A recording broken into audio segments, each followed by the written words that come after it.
জ্বালানি তেলের সংকটের অজুহাতে বেড়েছে পরিবহন ব্যয়। পাল্লা দিয়ে গোখাদ্যের দাম বাড়লেও বাড়েনি দুধের দাম। উৎপাদন খরচের চেয়ে বিক্রয় মূল্য কম হওয়ায় সিরাজগঞ্জের খামারিদের মধ্যে চরম হতাশা বিরাজ করছে।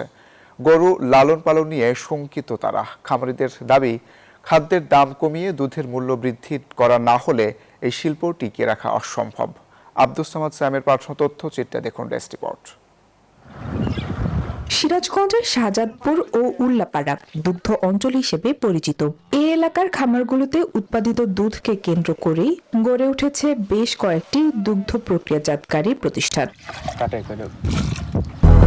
200-র বেশি সার্ভিস ও ফিচারে লেনদেনের সব বিকাশ অ্যাপে সম্ভব।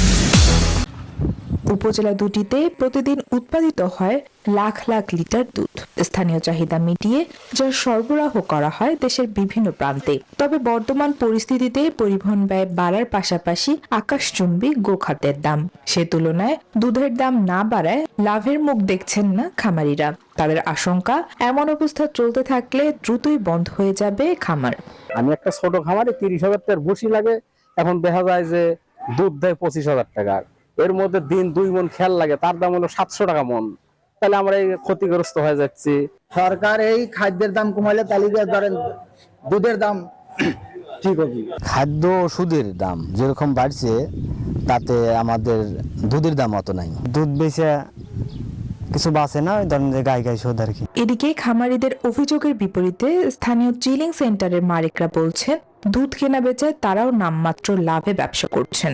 বিভিন্ন লোকজন দিয়ে আমরা 2-4 1 টাকা 1.5 টাকা লাভে আল্লাহ দিলে আমরা এই দুধগুলো বিভিন্ন জায়গায় ছেল দিই। তবে আশার কথা শুনিয়েছেন বাঘাবাড়ি দুগ্ধ কারখানার এই কর্মকর্তা। তিনি জানান, খামারিদের উৎপাদন খরচ বিবেচনায় নিয়ে দুধের দাম পুনর্নির্ধারণের পরিকল্পনা রয়েছে তাদের।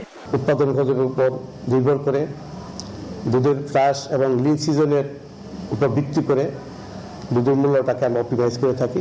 তবে আমাদের মূল্য বৃদ্ধির একটা পরিকল্পনা প্রতিষ্ঠানে রয়েছে। দুগ্ধ শিল্পের এই সংকট নিরসনে কর্তৃপক্ষ দ্রুতই কার্যকর পদক্ষেপ গ্রহণ করবে, এমনটাই প্রত্যাশা খামারিদের। Desk report, news 24।